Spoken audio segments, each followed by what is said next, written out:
Good morning, CLC. Thank you for your love. Thank you for your presence. Thank you for everything you are and everything you do.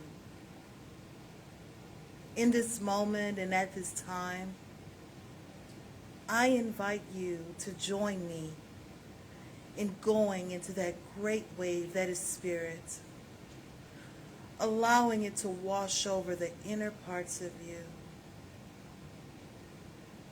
If you feel so inclined, go ahead and take a nice, deep, cleansing breath in, breathing in love and light. And as you release the breath, let go of all that no longer serves you. Allow your body to just relax in this moment. And allow your mind to be here, now. Universal love enfolds me. Universal wisdom inspires me. Universal spirit enlightens me. Universal power encircles me. I am one, and all is well. As we begin this inner healing process, let me invite you to relax in quiet confidence, opening yourself up to the miracle-working higher power. Now symbolize the unity of your thinking and feeling nature by touching your chest with your hand, and let my words act as your own, for your own inner healing, acceptance, and receptivity. I acknowledge that there is a power, intelligence, and wisdom greater than my own. I am in the midst of it, and it is in the midst of me, sensitive and responsive to my every thought, word, action, and feeling.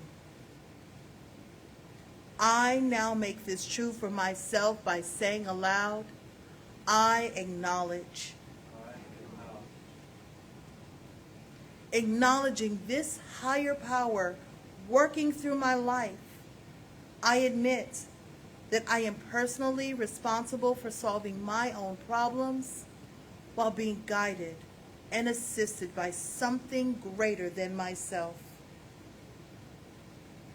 As I am ready to surrender the conflicts of my ego to the wisdom of this infinite presence, I simply speak these words: I surrender.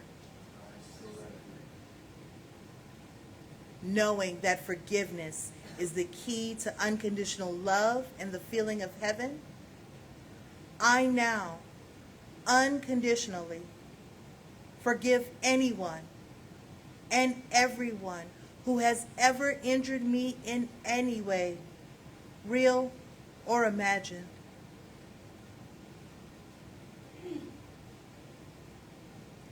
And I now forgive myself for all of my mistaken judgments and their resulting actions. From my deepest level of understanding, I now say, I forgive.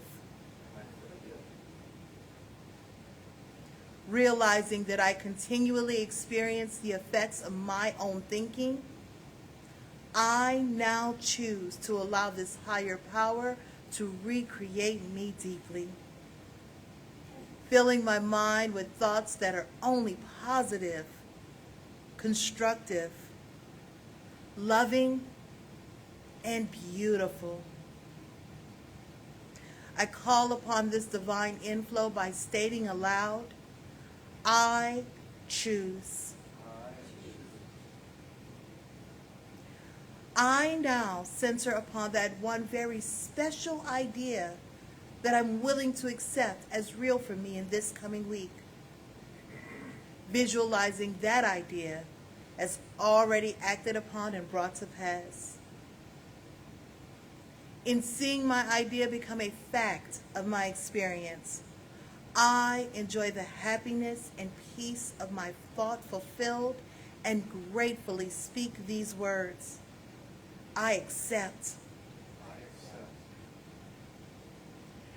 Knowing that I have an everlasting place in the midst of the power that sustains all creation, as well as the support of all those around me, I allow myself to relax in the peace of fulfillment and gratitude and say, I release. Now, in my mind's eye, I envision the presence of someone near and dear to me. This can be a friend, a family member, a teacher or mentor, someone who has touched my life in deep and loving ways.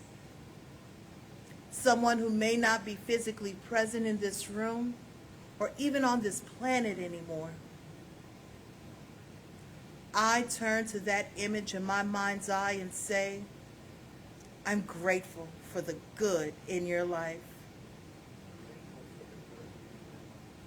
Now I open my eyes, turn to the world around me, and joyfully speak to anyone physically present in this room or virtually on this broadcast, and share in confidence and gratitude and saying, I'm grateful for the good in your lives.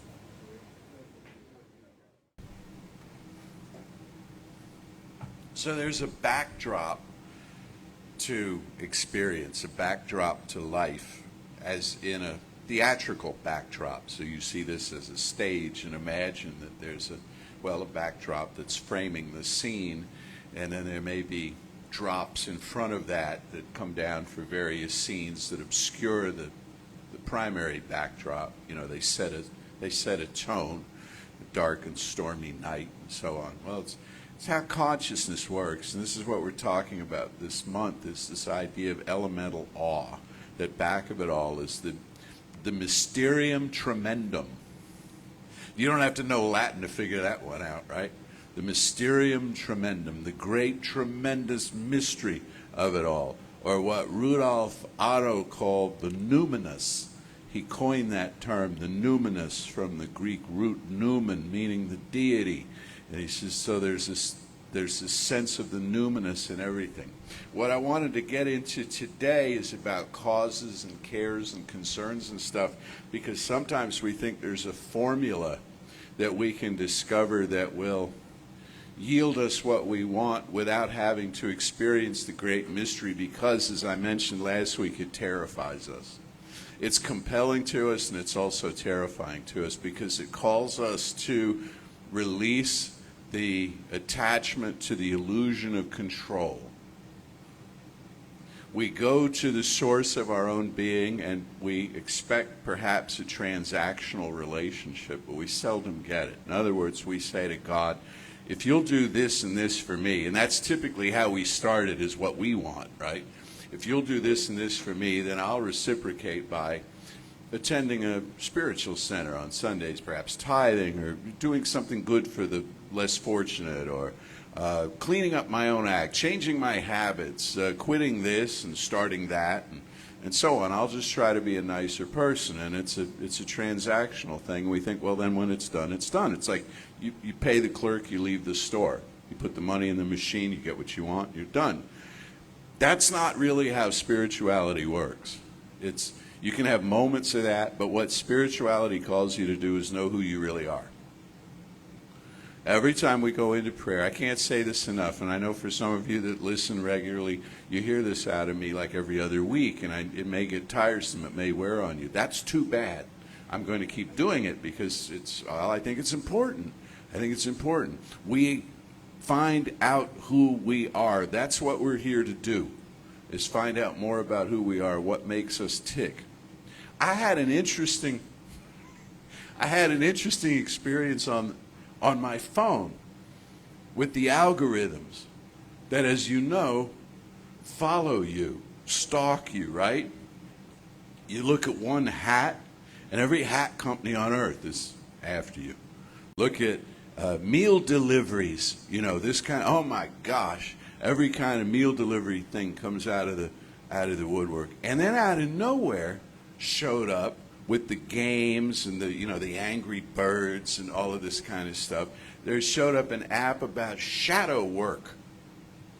Shadow work, that you can do the deep and there's this individual saying that they hit 60 years old the other day, and they had been happy and kind of lighthearted, in life, and then they hit 60, and their attitude cratered, and they thought, well, maybe it's age, or maybe I'm ill, and I need to be checked out, and maybe this and that. So they tried all these different remedies, and they said what I discovered it was childhood trauma surfacing. That up to age 60, apparently they had recently retired from their work. You see, and when they were working, they were able to focus on that. And this other stuff was back there kind of lurking, but it wasn't really interfering. And then when they slowed down and took retirement, and they're sitting around the house or doing whatever they're doing, all of a sudden this mood comes over them. And so they decided to work on it, and then they found a therapist or two, and all of them threw in together and created this app where you can go and it's quizzes. It'll ask you quizzes about your family of origin and your upbringing and so on, and how you felt about all of that and what transpired along the way that might make you who you are. And I thought, wow, part of me is real skeptical, like this is bogus and how much money has to change hands for this to happen. But they're on the right track, in my opinion. They're on the right track, because those are the drops that stand in front of the grand design. Those are the things, those are the many inventions that get in the way of our experiences. You heard me say many times before, there is nothing wrong with our relationship with God. I'm sorry if you've heard otherwise. I genuinely am. I'm sorry if throughout your life you've heard that you're a sinner and you're miserable and you because of Adam and Eve or something, or you personally, because of your own past. That you personally are just out of luck, out of grace, and so on, because God is ashamed of you and disappointed in you and wishes you turned out different than you did, and it's really too late to do much about that. And a lot of people are walking around under that cloud. I'm sorry, but that whole thing is false from beginning to end. The truth of the matter is God loves you. Not only that, God doesn't just love you. God is experiencing itself by means of you. God is experiencing itself by means of you. I had an email exchange with one of our practitioners this week, and he said what he's doing. John Heron. John Heron has taken some MP3 files that I have of wonderful speakers like, Raymond Charles Barker, who we heard about last month, And I think I told you that I had taken these off cassette and digitized them on this nifty little piece of equipment that I have. But what it did is it sped up the cassette tapes, and so Raymond Charles Barker's voice jumped about half an octave up from his normal tone, which is a little off-putting, but he delivers the goods. Well, John said, I can fix that because I have some nifty equipment. I have some software that will, anyway. So I started Dropboxing him all of these different files, and so he's working. It's great, and he's sending them back. So he says, so I'm listening to Barker the other day, and Barker says, I disagree with Ernest Holmes. Now, Ernest Holmes is the founder of this teaching, and Barker was a student of his. There's a wonderful backstory there, how about the two of them met. Barker says, I disagree with Ernest Holmes, and John, like any practitioner, is like, disagree with Ernest Holmes. He says, yeah, because Ernest Holmes says that we are surrounded by the source of all life. We are surrounded by pure spirit. We're surrounded by God. He says, Barker says, if I think I'm surrounded by God, it's just another level of separation. There's me and there's it surrounding me, right? And so I want to create a dialogue with John and just generally about this kind of thing, because how Holmes often puts it is we are surrounded by, and he's got another phrase in there, immersed in. We are surrounded by and immersed in. Well, that too is separate, isn't it? Immersed means dunked. Okay? Immersed is like, right, a body of water and boom, and you're, but you're not the water. Okay? You're like dipped, you're like a hard-boiled egg or something. You're boop in the water and then, you're out. So, well, words fail. There's no way really to describe the relationship. Oops, there's another one. There is no relationship. Think about that one. You can't have a relationship with something that you are. You're that. You're being that. It's unconditioned. To have a relationship with God means there's you and then there's God, and God's great, big, and almighty and all that kind of thing, but it's still separate. Nope, that won't work either. So what do? We need some new words. Here's another idea. We need a place with no words. We need a place beyond words where we can go. The formula, the abracadabra that causes the door to open and the genie to jump out the lamp and all that, set that aside for a while. Set cause and effect aside for a while and just be.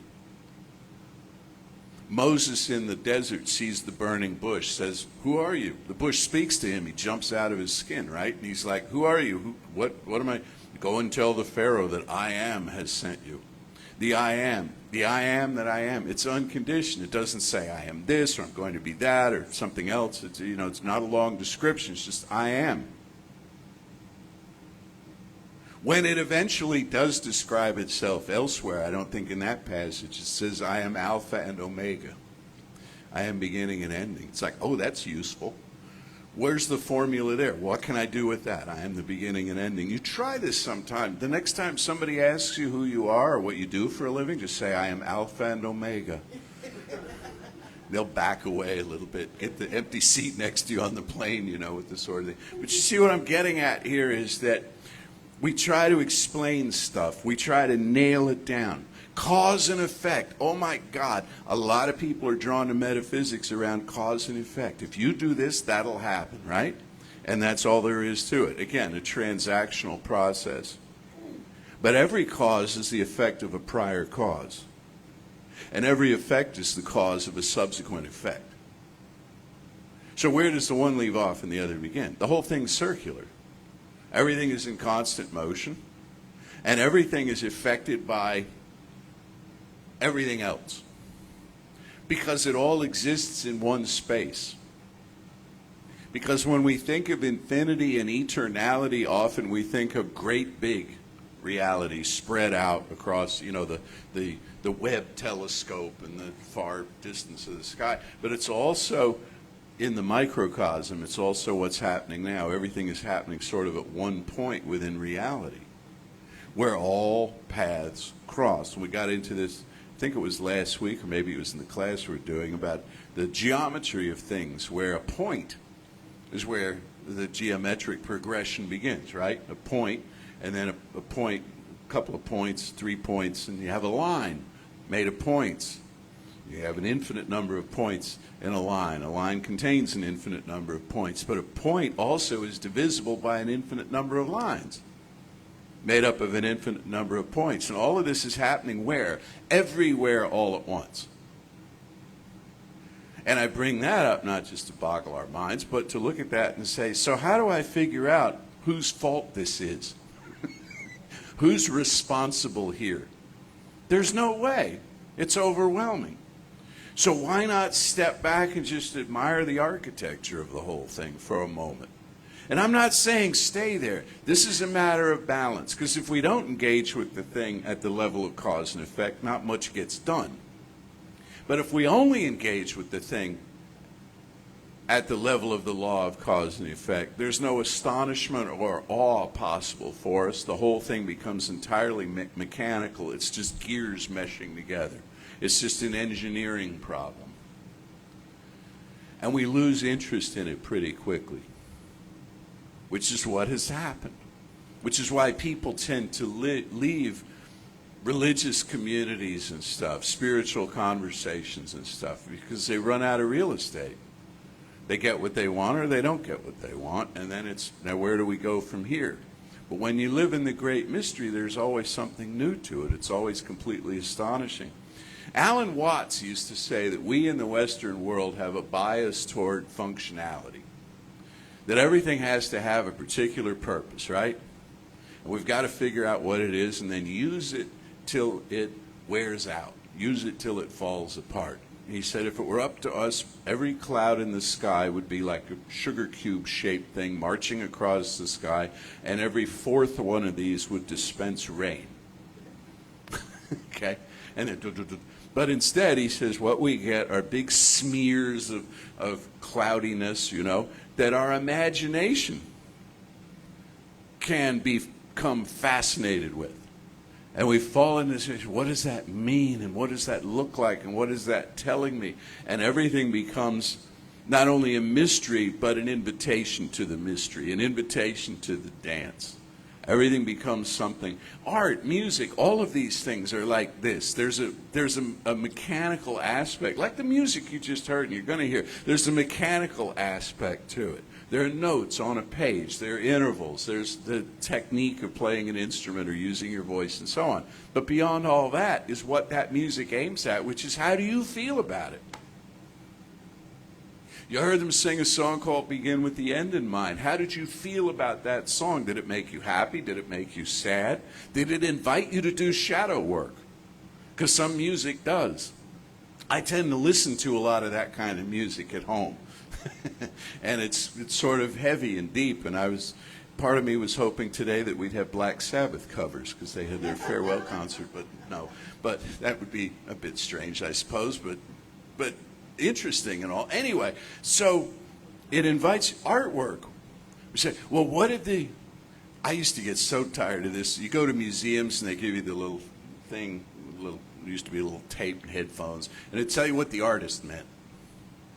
This is study in gray and blue or something, and what the artist meant. And here's what the artist was going through at that time in their life when they painted this thing. You know what? That's none of my business. I feel intrusive about that. They didn't hang it on the wall so that I would look into their life and make judgments about that kind of thing. They hung it on the wall so I'd look into my life. So I'd look into my mind and my heart and say, what does this mean to me? How do I feel about this? All of life is set up that way. But we forget this sometimes, and we get very practical about it. And we've all been trained in being practical since the cradle up, really, because you're supposed to be a good member of society, a solid citizen who produces things and all. And there's nothing wrong with that, but God, you need a context to it. And that's why we have spirituality in the world. And he makes, I wrote this down because his words are so, who am I talking when I say he? Rudolph Otto in The Idea of the Holy. I got into this, people ask sometimes, why do you pick these books that you do? Well, they really kind of pick me. I know that sounds a little woo-woo, but I read years ago something by Mircea Eliade, and then I read his Sacred and the Profane and just went crazy about that, and I've done book studies on it and burdened you with it several times on Sundays. And then Eliade references Rudolph Otto with The Idea of the Holy, so I had to read him. And he's got this wonderful turn of phrase in the book. He says, a simple constraint of uniform custom becomes a universal moral obligation in spirituality. Let me give you that again. A simple constraint of uniform custom, such as in a community or a tribe or group, becomes a universal moral obligation. To put that in plain language, what it means is that we all get together and we do something by custom. It's just what we do. It doesn't need defending, doesn't need explaining. It's, we gather all together, and then somebody has the bright idea. Not only are we doing this, but everyone else should be doing this. And that's where it crosses over into, right? That now it's a moral problem. Now it's a moral obligation. And we must go find those people who aren't doing what we're doing and convert them to doing it. Meanwhile, those people who are doing whatever it is they're doing are having the same bright idea, and they're coming to convert us. And welcome to where we are in the world, where everyone is trying to convince everyone else that, no, this is the formula, no, this is the way, and everybody's looking outside themselves. That's a problem. When you look outside yourself and you become like this headlamp or something, and you're just looking, Alan Watts again talks about the headlight on the train, you know, peering through the dark. He said that's consciousness looking through, but it's not looking back within itself. It's not determined. It's looking at where it's going, but it's not asking itself, why am I going there? Why am I going there? What is the point of all of this? So we work on changing each other and finding the truth, and we make, and Raymond Barker decides Ernest Holmes is wrong about this, and then somebody else decides Barker's wrong, and and there's this constant correcting that's going on back and forth in the conversation about how things are. And all of that is rearranging the furniture. That's all it is. The real practice, the fun practice, and also the scary practice is to go within the self and ask the self, so who am I really? Who am I really? And that's the gist of the whole thing. So all I'm suggesting is cause and effect are great. And as I say, they get a lot of people in the door of metaphysics. They say, hey, you've been praying? Oh, you've been praying and nothing happens? We might have an answer for you. And it's not a bad answer. The answer is, have you been praying in faith believing? Or have you been praying thinking, this is a real long shot? Never in a million years am I going to get what I'm praying about, but I guess I'll do it anyway. Why? Because it's simple constraint of uniform custom. We've always prayed. When I was a little kid, they said to me, you should say your prayers at night. And they taught me how. They said, list everybody you care about, and God bless them, and God bless this one, and God bless that one. And I did that, and I remember thinking, it was like brushing my teeth. I mean, it had about as much moral value to me as that. It was just something you did. It was like urinating before bed or something. You know, it's just something you do before you go to bed. You got a list of stuff that you do before bed, and this is one of. And I thought, I mean, it's not a bad thing to do, but I didn't really think that there was some agency out there that was like, oh, okay, consider them blessed. You bet, we've got this, and off we go. You know, it was just a thing. It was just well, you know what Jesus called that kind of stuff? Vain repetition. It's vain repetition if your heart's not in it. It's vain repetition if you don't know why you're doing it. So, again, prayer is a hook. It draws people in. Hey, you can have what you... It's almost a Barker in the street. Whoa, Raymond Charles Barker, get it? You know, Barker, like, hey, buddy, come on in. You know, this is the place where prayers get answered. You can have what you want. Act now. Operators are standing by. No money down. 30-day guarantee. You can have what you want. And so we come in, and maybe we get what we want.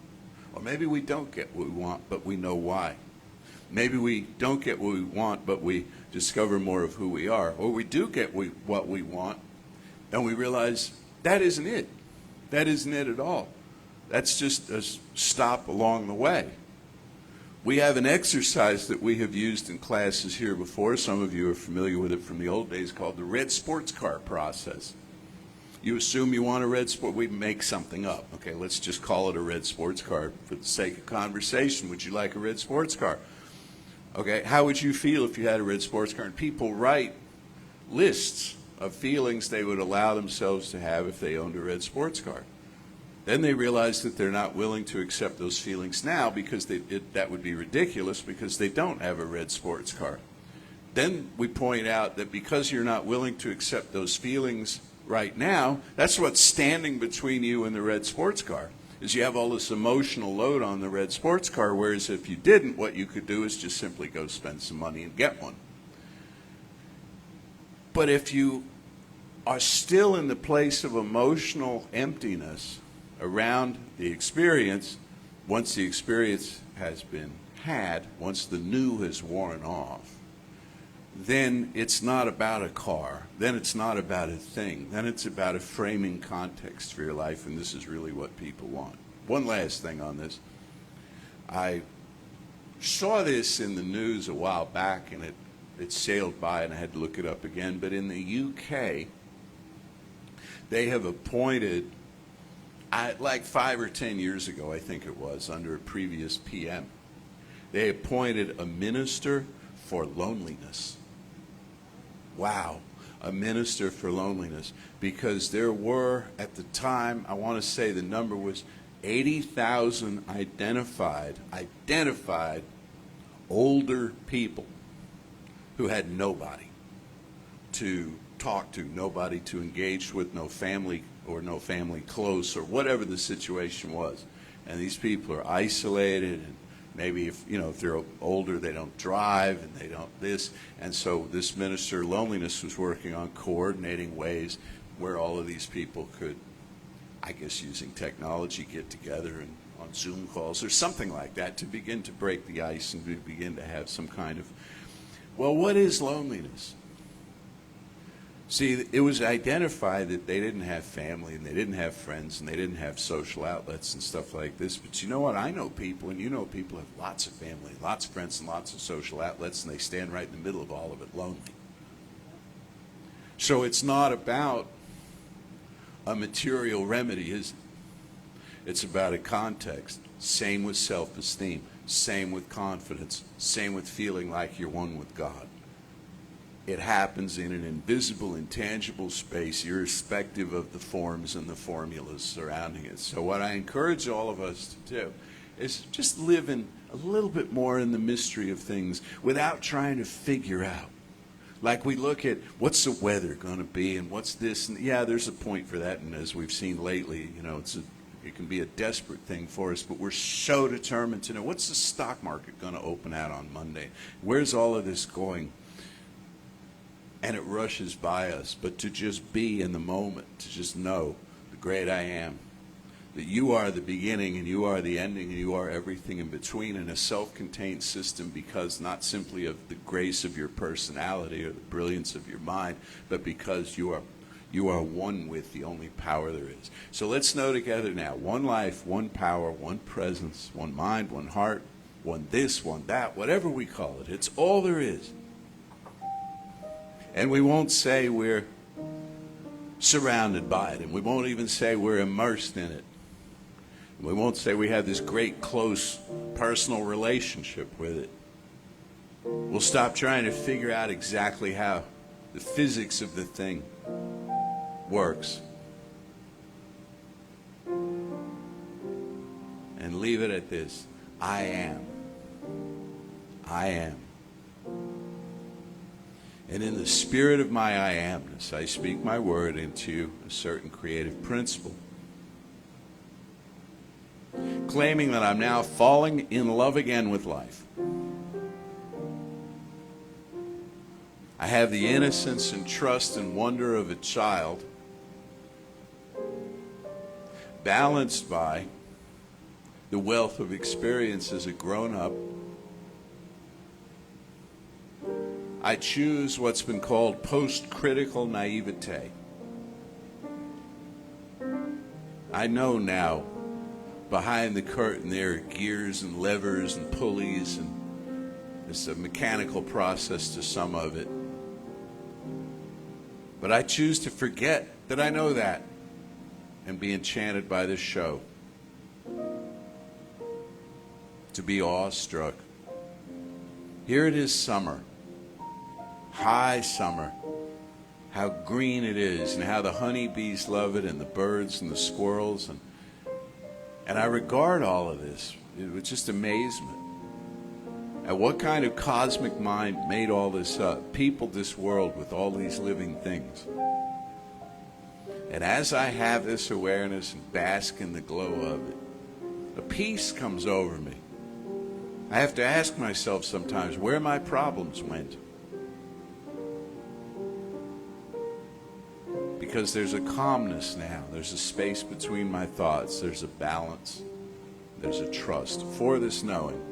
and its manifestation in form everywhere I turn. I am so deeply grateful. I release this word now, calling it done, and so it is. Yeah, thanks, Melody. Don't get too close to the microphone, right? Yeah. I guess going back to the beginning of your talk, Jesse, you could say we got the point and we fell in line. There you go. That's one angle. It's one angle. Well, I am an angle. I come from England. Never mind. Pardon? Oh. Well, I could be a Saxon. Who knows? You know, or actually, I'm a big mixture of lots of things, like most of us here. Okay, Mondays and Wednesdays we have our book studies. The Untethered Soul on Monday, and then Living the Science of Mind on Wednesday, and they're both at 6 o'clock. Friday we have Philosophy Friday, and then every single day there's a reading by Reverend Lisa in the morning at 9 o'clock, and me at 5 o'clock. And then Wednesday, Danielle Mercadal does her midweek meditation, and there's lots more going on. And also, come the fall, we are putting together lots of classes for you, so there will be lots and lots of stuff going on in the fall. And if you want to know more about this, if you're online, you can sign up by going to info@creativelife.org, and you'll get our email that comes out every either late Thursday or early Friday morning. And if you're in the room and you're not getting the email, or you're new here, and if you're new here, welcome.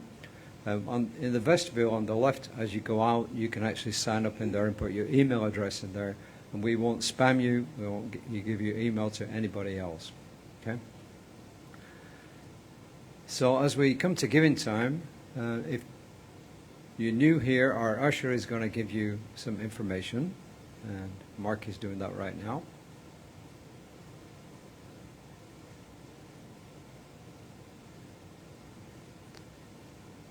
So once again, thank you for your contributions. We really appreciate them. It helps us to get our positive message out into the world to help make the world a better place. So please take your gift either in your hand, or if you give through other means than a check, then please do that in your mind. And please say with me, divine love through me blesses and multiplies all the good I am and have. All the good I give and receive, I am prosperous now, and so it is. I don't think I've ever heard of the Beatles. Sorry, we're having a conversation over the fact that a lot of us have never heard that Beatles song, but we were also talking about we wish that y'all could see Jeffrey's face.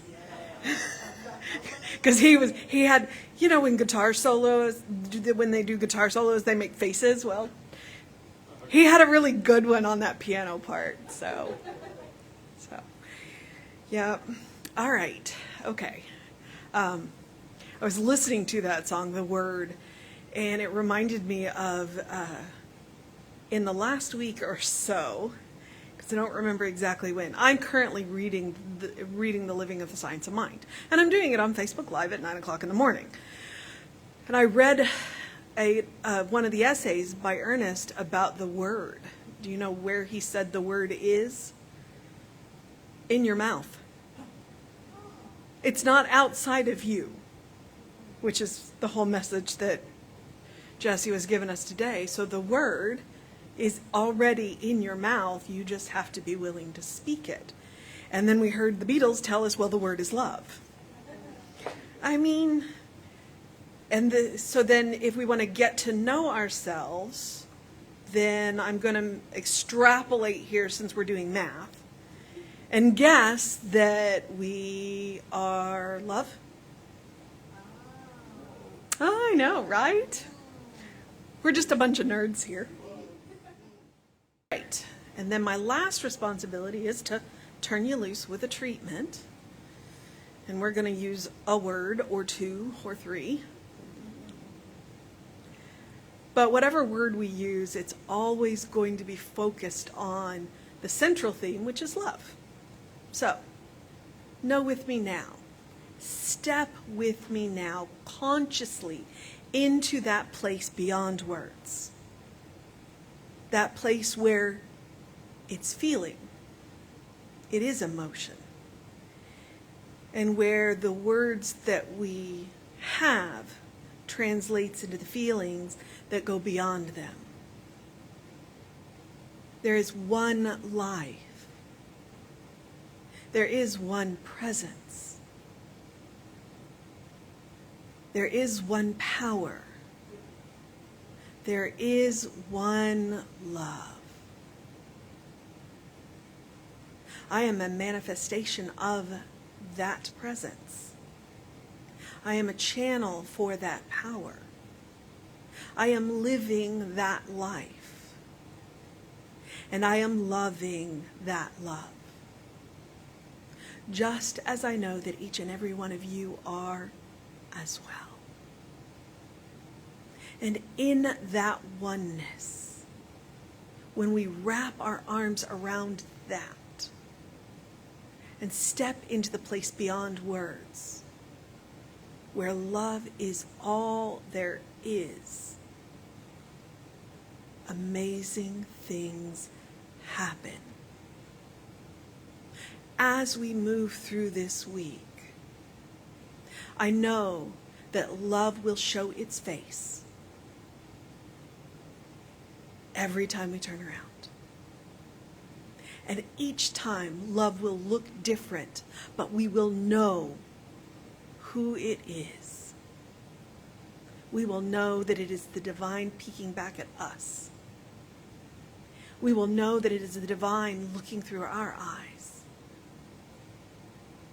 And we will pick up the opportunities to share that love, to be the answers to each other's prayers, to be the loving arms that catch each other in those moments when we need it, to be that word, because that is who we are.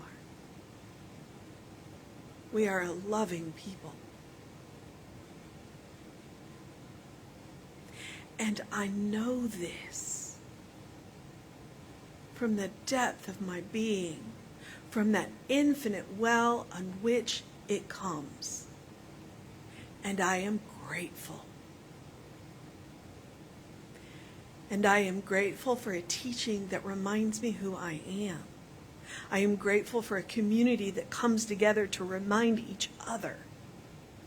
I am grateful for our ministers, our practitioners, our musicians, each and one of you. And I'm grateful for the technology that allows us to send this out across the ethers. And I am grateful because I recognize that grateful is just another word for love. And I release my word with that love into the law that always says yes, knowing that it is done. And so it is. Say with me now, something wonderful is happening through me. I feel it in my body. I feel it in my mind. I feel it in everything I am. I choose it. I trust it. I use it. And I love it. So it is. All right. Wonderful.